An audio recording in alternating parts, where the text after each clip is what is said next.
साथियों, जो काकोरी कांड की घटना है वो अगर आजादी के पूरे इतिहास में देखा जाए तो पहली ये घटना थी जो सीधे सीधे अंग्रेजों को टक्कर देने की या अंग्रेजों को चुनौती देने की कोशिश की गई थी। इसके पहले हम देखते हैं जितने भी आंदोलन हुए या इसके पहले असहयोग आंदोलन जो महात्मा गांधी के द्वारा संचालित किया जा रहा था, अचानक उसको जब वापस ले लिया जाता है, उसके बाद क्रांतिकारियों में इस प्रकार की एक भावना आती है कि इस प्रकार से जब अफान पर एक आंदोलन है, एक चौरी चौरा कांड, छोटी सी एक घटना के बाद इस प्रकार से पूरे के पूरे आंदोलन को वापस ले लिया गया। उसके बाद क्रांतिकारी दल सक्रिय होता है और 1923 ईस्वी में HRA हिंदुस्तान रिपब्लिकन एसोसिएशन का गठन किया जाता है।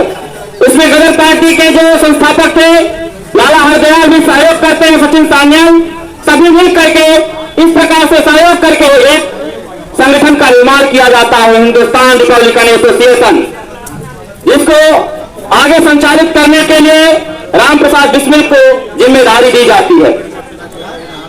देखा जाता है कि जिस प्रकार से अन्य देशों में क्रांतिकारियों ने देश को अपने आजाद कराने को प्रयास कर रहे थे, उसी प्रकार के रास्ते यहां पर भी चुने जाते हैं कि देश को अगर आजाद कराना है तो हमारे पास कुछ फंड होना चाहिए, कुछ इस प्रकार के हथियार होने चाहिए जिससे हम सीधे सीधे अंग्रेजों से लड़ सकें। और इसके लिए ही धन के अभाव में काकोरी कांड जो घटना हुई उसको अंजाम देने के लिए 10 क्रांतिकारी साथियों ने काकोरी नामक स्थान पर ट्रेन को रोक करके सीधे सीधे ब्रिटिश सरकार को चुनौती देते हैं कि हम तुम्हारी दास्ता को नहीं मानेंगे, और सीधा सीधा विद्रोह एक तरह से रोकने के लिए विद्रोही तेवर मिलता है।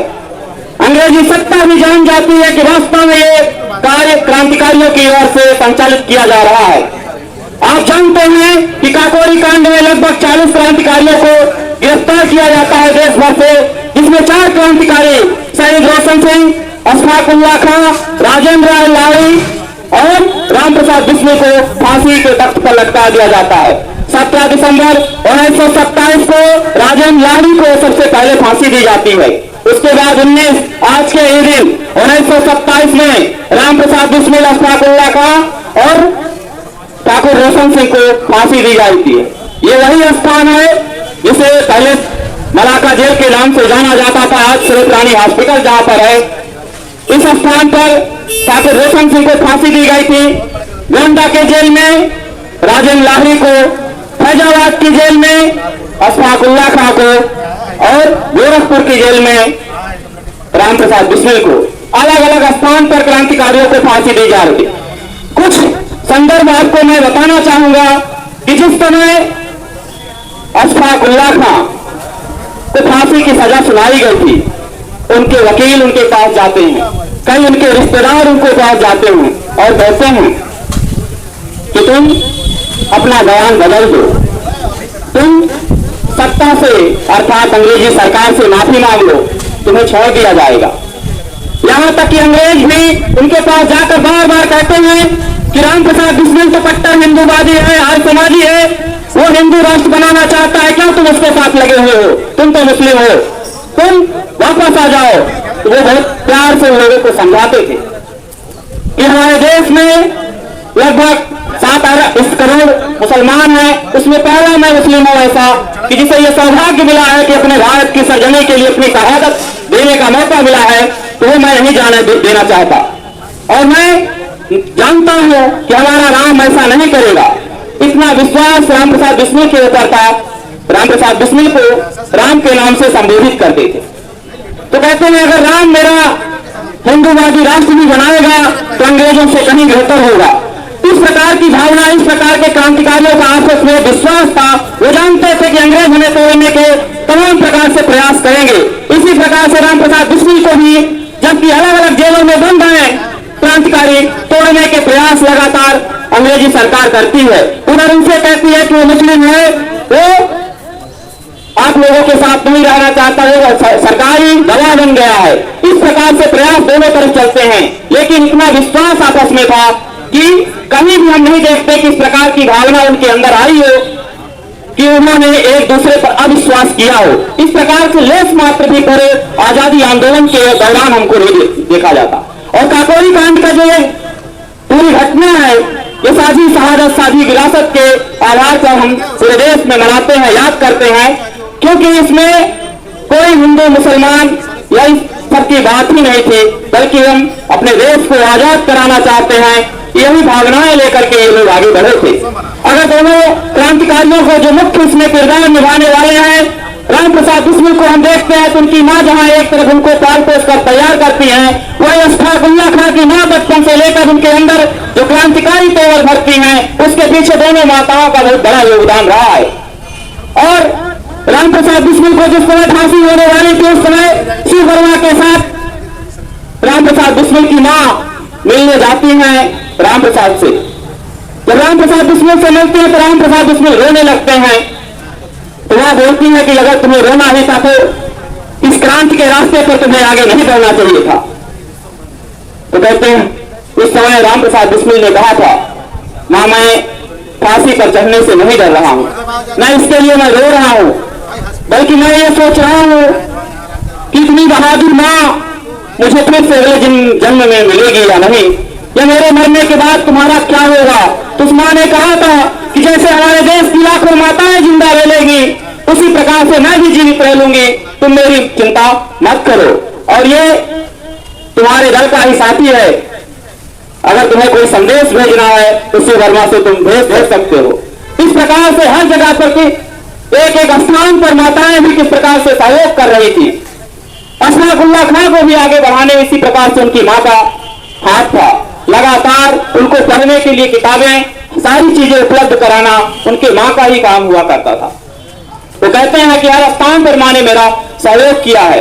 तो इस प्रकार से अगर हम देखें तो हमारे जितने भी क्रांतिकारी थे, उनका जिस प्रकार से सपना था, अगर ये पीला पर्चा हिंदुस्तान रिपब्लिकन एसोसिएशन ने पूरे देश में एक साथ बंटवाया था, उसमें उनके पूरा संविधान छापा गया था कि किस प्रकार का हम देश बनाना चाहते हैं, किस प्रकार की व्यवस्था हम भारत में चाहते हैं, क्यों हम आजाद होना चाहते हैं। और आजादी के बाद हम देखते हैं जिस प्रकार के भारत का निर्माण हुआ, अगर हम देखें तो पूरे के पूरे इतिहास में जो क्रांतिकारी तबका है उसको कहीं भी स्थान नहीं मिला है, या कि इतिहास को लिखा नहीं गया या इतिहास को लिखने नहीं दिया गया। पूरे के पूरे इतिहास में अगर देखें तो जो गैर समझौतावादी धारा है उसको स्थान ही नहीं मिला है वो, बल्कि उसके भीतर जो समझौतावादी लोग हैं उन्हें बढ़ा चढ़ा करके दिखाने की कोशिश की गई। ये सारी कोशिशें सत्ता करेगी, लेकिन हम जो छात्र नौजवान हैं, पढ़ने लिखने वाले लोग हैं, उन्हें समझना होगा, अपनी बातों को हम जनता के बीच में ले जाना होगा। जो शिक्षक हैं अपने छात्रों को इस प्रकार से आपको निर्मित करना होगा। अध्यापकों की आज बहुत जरूरत है कि अपने छात्रों को इस प्रकार की भावनाओं से लबरेज करें, उनके अंदर इस प्रकार से जज्बा भरें कि वास्तव में अन्याय के खिलाफ सर ऊंचा करके वो विरोध कर सके। हर छात्र के अंदर इस प्रकार की भावनाएं होनी चाहिए कि अगर उनके साथ कहीं भी अन्याय होता है तो उसका प्रतिकार करने का उनके अंदर साहस हो। आज हमारी शिक्षा व्यवस्था इस प्रकार का तो योगदान नहीं दे रही है, लेकिन हम सबका जिम्मेदारी है, हम सब युवाओं की जिम्मेदारी है कि आने वाली जो हमारी पीढ़ियां हैं वो इस प्रकार के जज्बे से लबरेज हो। इलाहाबाद विश्वविद्यालय में जो पढ़ने वाले छात्र हैं, छात्र नौजवान जानते हैं कि पहले लगातार आंदोलन संचालित होते थे विश्वविद्यालय की अगर फीस पे भर्ती हो या कुछ भी एनरोलमेंट के नाम पर फीस ली जाती हो, किसी भी प्रकार की अगर घटनाएं होती हो, या देश और समाज में कहीं भी किसी प्रकार की घटना हो, या किसानों मजदूरों के साथ कोई घटना होती है, महिलाओं के साथ कहीं भी घटना होती थी, तो इलाहाबाद विश्वविद्यालय सबसे पहले अपने गर्दन उठा करके प्रतिकार करता था। इस प्रकार के प्रतिकार की भावना जो छात्रों नौजवानों में हुआ करती थी, उसको लगातार कुचलने की कोशिशें सत्ताधारी पार्टियां कर रही हैं। और आज छात्रों नौजवानों को नशाखोरी और तमाम चीजों का शिकार बनाने के लिए सत्ता पूरे फैला रही है। यहाँ तक कि अपने लोगों को लेकर के अपने दलों में मिलाने के लिए छात्रों नौजवानों को नशा के रास्ते से, और साथ ही साथ जब इनका चुनाव आता है तो 100 रुपए घंटे के लिए आ जाओ मेरे साथ, पार्टियों में चलो, नारेबाजी करो और आपको इतना खाने के लिए पीने के लिए मिलेगा। तो इस प्रकार के विभागने में किसी भी छात्र नौजवान को नहीं आना है, बल्कि अपने आप को मजबूत करना है। और इन तमाम जो सत्ता में बैठे हुए लोग हैं, जो आज मासूम बन गए हैं इस व्यवस्था के लिए उन्हें उखाड़ फेंकना होगा।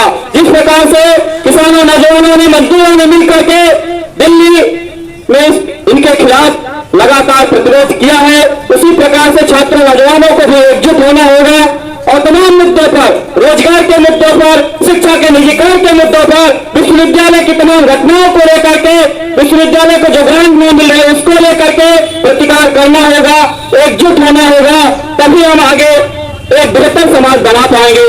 और साथ ही साथ सिर्फ छात्रों, नौजवानों के मुद्दों को ही उठाना छात्रों की जिम्मेदारी नहीं है, बल्कि आप एक जागरूक तबका होने के कारण मजदूरों, किसानों, छात्रों, नौजवानों सभी की बातों को उठाना होगा, महिलाओं के मुद्दों को भी उठाना होगा, तभी हम एक बेहतर समाज बना पाएंगे। इसी के साथ मैं अपनी बात को समाप्त करता हूँ। इंकलाब जिंदाबाद, एआईडीएसओ जिंदाबाद, छात्र एकता जिंदाबाद।